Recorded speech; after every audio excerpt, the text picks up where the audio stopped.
Imagine this. You're standing in a crowded room. Conversations buzz like static. Glasses clink. Laughter rises in warm waves. And yet, your pulse is pounding for a completely different reason. Someone just said something that hit you hard. Maybe they insulted you. Maybe they dismissed you. Maybe they poked at the one insecurity you keep buried under layers of polite smiles. You feel it, the sudden heat climbing from your chest to your face, the subtle tremor in your hands, the sharp tightening in your throat. Anger, raw, unfiltered, primal. And here's the part you hate. It's not just that you feel it, it's that it's powerful. It's alive. For a moment, you want to lean into it, to let it drive your words, your actions, your revenge. But you swallow it down. You've been taught that's the mature thing to do. That anger is dangerous, ugly, a loss of control. That the better person is the one who smiles, nods, and lets it go. And yet, is that really true? What if I told you that your anger, the same emotion you've been told to fear, to suppress, to manage, might actually be one of the most honest signals your body and mind can give you? What if the moments you felt most furious weren't proof of your weakness, but proof of something deeply valuable, something you've been ignoring? Think about it. Every other emotion has been granted a place in the acceptable human experience. Sadness can be poetic. Fear can be protective. Even envy is sometimes reframed as ambition in disguise. But anger? It's still treated like a wild animal that must be locked in a cage. Why? Is it because anger has no value? Or is it because, when fully understood, anger is powerful enough to tear apart the systems and roles we've been conditioned to obey? You've heard people say, don't let anger control you. And yes, anger unleashed without thought can destroy relationships, careers, and lives. But here's a question no one asks. What if you could control it and let it transform you instead? Imagine if every surge of anger was a coded message, a flare in the night sky telling you, here, this is where something matters to you. This is where a boundary has been crossed. This is where you are being asked to grow. But here's the paradox: most people never decode that message. They either drown in their anger, letting it consume them, or they bury it so deep it festers, poisoning them slowly over years. Both paths lead to damage. And maybe, just maybe, that's why so many of us stay stuck, repeating the same mistakes, tolerating the same toxic situations, silencing the same truths inside ourselves. Think about the last time you were really, truly angry. Not mildly annoyed, not irritated in traffic, but angry. What triggered it? Was it just about the words someone said? Or was it about the way those words made you feel unseen, disrespected, betrayed? Was it about the thing in front of you? Or was it about every similar moment you've carried in silence? Now ask yourself, what would have happened if you'd listened to that anger, not to lash out, but to understand it? Would you have made a different choice, set a boundary, walked away from a situation that was slowly eroding you? Here's the uncomfortable truth. Growth rarely feels calm. Transformation doesn't come wrapped in soft, gentle emotions. Often, it begins in the fire when something inside you finally refuses to accept what's hurting you. And maybe that's why anger exists. Not as a flaw, not as a shame, but as a key. The kind of key that doesn't just open doors, it breaks, locks you were never meant to live behind. So the real question isn't whether you feel anger, it's this: Will you learn to read it before it burns you? Or will you keep pretending it has nothing to say? Because once you see anger for what it truly is, you might realize it's been trying to grow you all along. You see, anger has always been treated like an intruder. We're told to lock it away, keep it hidden, act civilized. But here's the unsettling truth. What if anger isn't your enemy at all? What if it's the last untouched piece of your truest self, pounding on the door, begging to be let out?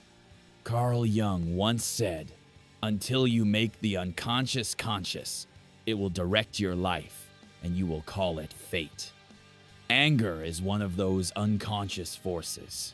It's raw, primitive, and inconvenient, which is why society spends so much energy teaching you to suppress it. From childhood, you're trained to swap your genuine reaction for a socially acceptable mask. You learn that smiling when you want to scream will keep you safe. You learn to blend in, to stay agreeable, to be good. But every mask you put on takes you further from the person you were meant to be. And here's where it gets dangerous. Repressed anger doesn't disappear, it festers. It turns inward, corroding your sense of worth. Or it leaks out sideways, disguised as cynicism, passive aggression, or even physical illness. Modern psychology has found direct links between chronic suppression of anger and higher rates of anxiety, depression, and autoimmune disorders. Not because anger itself is toxic, but because the act of denying such a vital part of yourself fractures your inner life. Think about it. Every moment you've swallowed your rage, you've sent a quiet message to your own soul. Your truth is not welcome here. Do that for long enough, and you begin to believe it. You start editing your thoughts before you even have them, trimming away the edges of your personality until only a polished, compliant shell remains. And then one day, you look in the mirror and realize you no longer know the person staring back. Philosophers have wrestled with this for centuries. Nietzsche called it the danger of ressentiment, the slow poisoning of the spirit when natural instincts are denied and inverted. A society built on suppression creates people who can't even tell when they've been wronged, let alone fight back. The result? A civilization that prizes harmony over truth, politeness over authenticity. But here's the paradox. Anger, when faced and understood, doesn't lead to destruction. It can be the most honest compass you own. Anger tells you when your boundaries are being crossed. It tells you when something sacred to you is under threat. It's the alarm system of the soul. And yet most of us are afraid to listen. Why? Because truly, listening to your anger might force you to change your life. It might force you to walk away from a job that exploits you, end a relationship that drains you, or confront a truth about yourself that you've avoided for years. It's safer on the surface to keep living in the numbness. But numbness has a price. It robs you not just of your pain, but of your joy, your passion, your very sense of being alive. Here's something psychologists studying emotional regulation have noticed.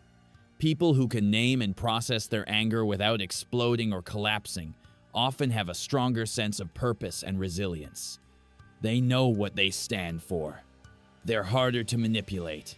They don't crumble under the weight of other people's expectations. Because they've learned that anger isn't a wildfire to be stamped out, it's a torch to be carried carefully through the dark. But the torchlight can be blinding at first.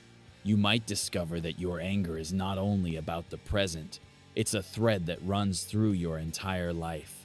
It's your childhood self, screaming at the injustice of being unheard.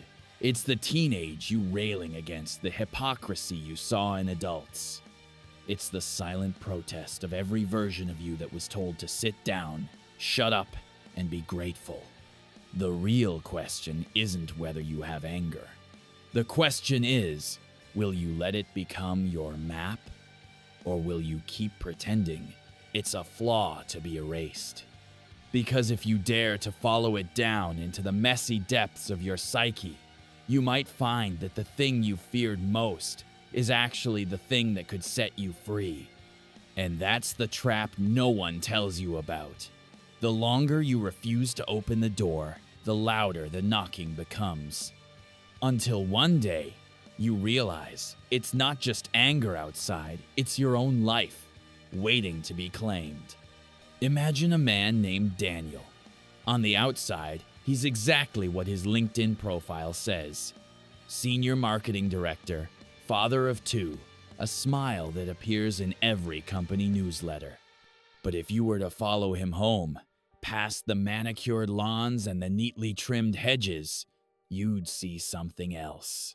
You'd see the way he pauses in the driveway before going inside, his hands gripping the steering wheel a little too tightly.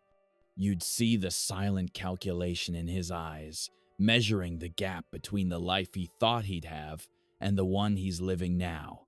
That gap, that's where anger lives. Not the kind that explodes in loud arguments or broken plates, but the quiet kind. The kind that calcifies over years, wrapping itself around your bones until it feels like part of you. Psychologists call it suppressed affect, but that term sounds sterile, almost harmless. In reality, it's more like invisible mold spreading through the foundation of your house. You don't see it at first. You don't smell it. But it's there, warping the structure, weakening what you thought was solid. And one day, without warning, the whole thing creaks. Here's the cruel twist. Our culture has taught us to see this kind of silent anger as nothing. If it's not destructive in public, if it doesn't spill into police reports or therapy sessions, then it's under control. But suppression is not control. Suppression is pressure. And pressure, left unchecked, will either explode outward or collapse inward. This is where the invisible consequences begin. Suppressed anger doesn't just disappear, it mutates. It can show up as cynicism that coats every conversation. It can masquerade as exhaustion, making you believe you're just tired when really you're emotionally bankrupt. It can harden into resignation, where you stop asking, "How can I change this?" and start whispering, "Maybe this is just life." And the worst part? Society rewards this resignation. The colleague who doesn't complain gets labeled as easy to work with. The spouse who doesn't speak up during arguments gets praised for being peaceful. The man who swallows his dissatisfaction is told he's mature. But inside, something rots. Not in a dramatic, cinematic way, no grand betrayals, no scandalous confessions, just a slow erosion of self-respect. A quiet withdrawal from the parts of life that once felt alive, a steady dimming of the light in your eyes. Let me tell you about Claire. She was 28 when I met her, working in a nonprofit. She'd grown up in a family where keeping the peace was more important than telling the truth.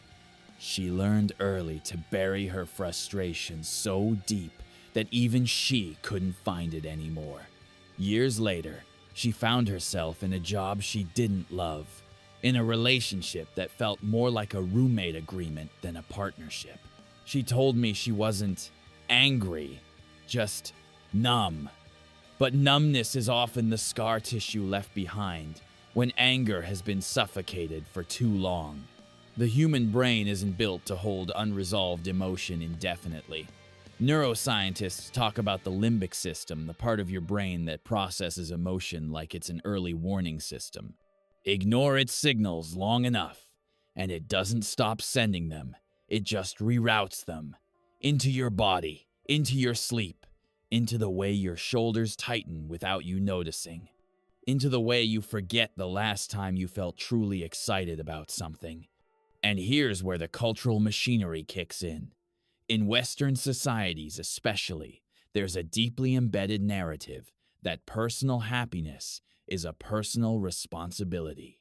If you're unhappy, you must not be working hard enough on yourself. If you're frustrated, maybe you just need to meditate more, or take a weekend trip, or practice gratitude. These are band-aids for bullet wounds. What this narrative ignores is that much of our anger isn't about us as isolated individuals. It's about the structures we live in.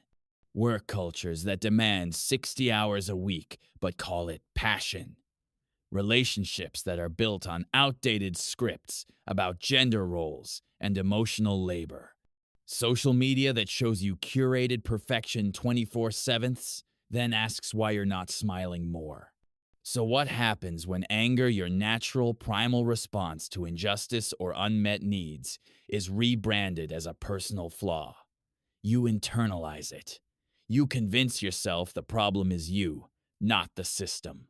And the more you do that, the less likely you are to take action. This is the invisible trap. You stop trusting your own signals.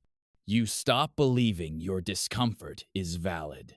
You stop defending the boundaries that keep you whole. And society? It benefits from this. A population that doubts its own emotions is easier to control. Workers who swallow their anger don't unionize. Partners who minimize their pain don't leave.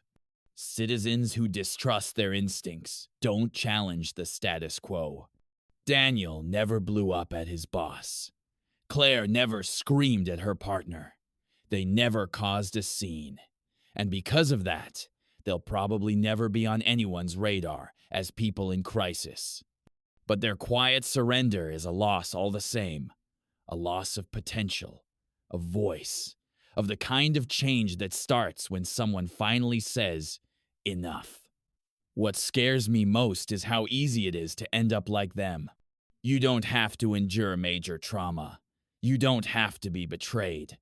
All it takes is a slow accumulation of moments where you chose silence over truth, where you told yourself, it's not worth it, one too many times. And then, one day, you wake up, and the life you're living feels like something you signed for without reading the fine print. You've been told your whole life that anger is dangerous, that it corrodes, destroys, and burns bridges beyond repair. But here's the thing. They never told you anger, when understood, can be a compass. Imagine a time when you finally couldn't take it anymore. Maybe it was that moment at work, when your boss dismissed your idea like it was a joke. Or that night at dinner, when someone made a casual comment about your life choices, and you felt that familiar surge of heat in your chest. In the past, you might have swallowed it down, forced a smile, and told yourself to let it go. But not this time. Anger can be a mirror, reflecting the places where your boundaries have been crossed, your values ignored, your dignity undermined. It's not just an emotional explosion, it's a signal flare, lighting up the dark terrain of your unspoken needs. Carl Jung once said, until you make the unconscious conscious, it will direct your life, and you will call it fate. Most of us have lived years letting our unconscious wounds steer us. We've told ourselves stories like, I'm just unlucky, or that's just how the world works, when in truth, we've been ignoring the red flags that our emotions have been waving for years. Here's the uncomfortable truth. When you suppress anger long enough, it doesn't disappear, it mutates. It turns into resentment, self-sabotage, even physical illness. You think you're being the bigger person, but inside, the quiet war is eating away at you. And the more you ignore it, the more you drift from the life you were meant to live. I remember talking to a friend, Michael, who spent a decade in a job he hated. He told me he couldn't afford to be angry. Every time he felt that burning frustration, he buried it under rationalizations. It's stable. It pays the bills. I should be grateful. But one night, sitting alone in his apartment, he realized that the anger he'd been avoiding was the only honest part of him left. Within a year, he had walked away, not out of rage, but out of clarity. This is the paradox. The very emotion you've been taught to fear could be the one pointing you toward your most authentic life. Anger, in its raw form, is energy. It can destroy or it can create. The difference lies in whether you let it control you or you learn to speak its language. Think about the last time you were angry. Was it because someone hurt you or because you were finally seeing the truth? What if, instead of shoving it down, you sat with it, listened to it, and asked, what is this trying to protect? What part of me is asking to be heard? Most people avoid these questions because they're afraid of what they might find, and they're right to be afraid. Because the answers might demand that you change jobs, end relationships, set boundaries that make people uncomfortable, or finally admit to yourself that the life you've been living is too small for you. But here's the quiet revolution. Once you stop seeing anger as an enemy, you stop being afraid of yourself. You realize that every flare of irritation, every silent grudge, every sharp inhale of frustration is a breadcrumb leading you back to your true self. And this is the turning point. When you start listening to anger instead of running from it, you begin to see patterns you've never noticed before. The same conversations that used to trigger you now feel like signposts. The same conflicts you avoided now become opportunities. You stop walking on eggshells and start walking with purpose. You begin to see that the real danger was never the emotion, it was living without it. And yet, we're only halfway to the truth, because once you've found the compass, the real challenge begins, deciding where to go. And that's where things get complicated. The final truth, a shock that rewrites your story. Imagine a door you've been circling for years. It's unmarked, no lock, no handle. You've pushed against it 100 times, in 100 ways pleasing, avoiding, exploding, apologizing, convinced it wouldn't move. Then one day, you place your hand on the wood, not with force, but with clarity, and the door opens. It doesn't swing because you got stronger.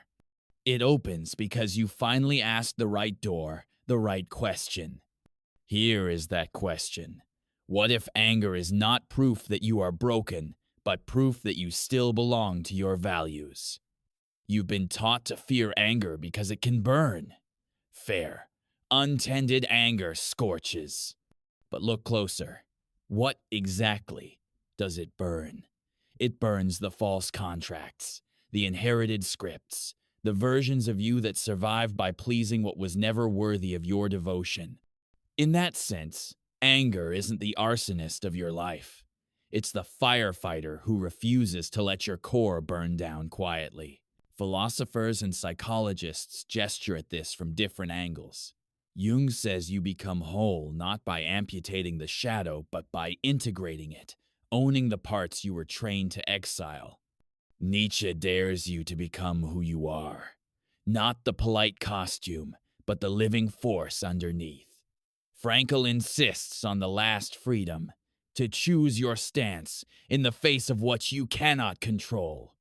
All three point to the same threshold. You stop waiting for the world to stop provoking you, and you start becoming a person who can be provoked without being possessed. That's the final shift. Up to now, you've believed freedom meant the absence of anger, the calm pond, the clean slate. But that fantasy was a trap. Freedom isn't the absence of charge. It's the ability to conduct charge without short-circuiting your soul. You don't eradicate anger. You assign it. You give it a job, a schedule, a language. You tell it where to stand. And it listens because anger, when respected, becomes disciplined. You'll know you're crossing this threshold when your anger changes temperature. It stops being hot and sprawling and starts being cool and precise. You no longer craft speeches in the shower about destroying your opponent. You write 3 sentences that honor your standard, and you deliver them once. You don't indulge the fantasy of the perfect comeback. You make the call that changes the next hour of your life. You stop auditioning for approval and start reporting to your values. Here's the paradox that will feel like a small earthquake under your feet. When you fully claim your anger, you need it less. Not because life gets easier or people suddenly become kind, but because your nervous system stops negotiating for your dignity. Boundaries, once installed, don't need fireworks to defend them. They hum quietly, like well-set bones. You used to carry a war in your chest. Now you carry a standard. Think of a future scene, one that used to terrify you. The meeting where someone miscredits your work. The dinner where a joke lands as a cut. The relationship conversation you've avoided for a year. Watch yourself there. Not as a bomb or as a ghost, but as a person with a spine. You speak one clear sentence. The room doesn't applaud. The room recalibrates. Maybe the other person resists. Maybe they don't not. Either way, you're no longer negotiating with your worth. And in that moment, something subtle but profound occurs. You trust yourself. Not in theory, in your throat. In your hands. In the pace of your breath while you finish your sentence. This trust is the treasure anger was guarding the whole time. Does that mean you'll never be flooded again? This isn't sainthood, it's adulthood. You will still be startled by injustice. You will still feel heat, but the heat no longer owns you. You can feel deeply and decide cleanly. You can be moved and be unmoved in your commitments. That is moral maturity. Affect without abdication. There's one more layer, and it's tender. When you stop despising your own anger, you stop despising anger in others. You recognize the tremor in your partner's voice, not as an attack, but as a boundary waking up. You hear the edge in your friend's words, not as drama, but as a value being defended clumsily. You don't have to agree with their request to respect its origin. This doesn't make you permissive. It makes you capable of repair. Authority without empathy is brittle. Empathy without authority is porous. Integration is the point, and society, don't underestimate what a person with integrated anger does to a room, a team, a family. You become uninterested in cruelty, disguised as humor. Efficiency that feeds on exhaustion. Loyalty that demands self-erasure. Your presence starts changing the menu of what's considered normal. That's how movements begin, not with slogans, but with individuals who refuse to fund the old economy with their attention, their silence, their compliance. If you need a final image, picture your life as a house. For years, you've been running around with a mop, cleaning up after leaks that kept appearing in different rooms. Work, love, family, health. Anger kept banging on the basement door, and you avoided it because you didn't want a mess. Today, you open the door and find the main valve. You turn it. The leaks stop. The house quiets. Not because you scrubbed harder, but because you finally fixed the source. So here is the sentence that ends the old chapter and begins the next. Your anger is not here to make you right. It is here to make you real. Real enough to set a boundary without a speech. Real enough to choose a standard over a performance. Real enough to break a contract with your past without hating the people who signed it with you. Walk back through your life and you'll see it. Every time you betrayed yourself, anger lit a small flare. You called it trouble. You called it weakness. Now, you can call it by its true name: direction. Follow enough of those flares, and you don't just change your behavior, you change your being. Stand up, roll your shoulders back, place your hand on the door you've circled for years. It will feel heavier than you hoped and lighter than you feared. Push not with rage, but with recognition. And when it opens, step through.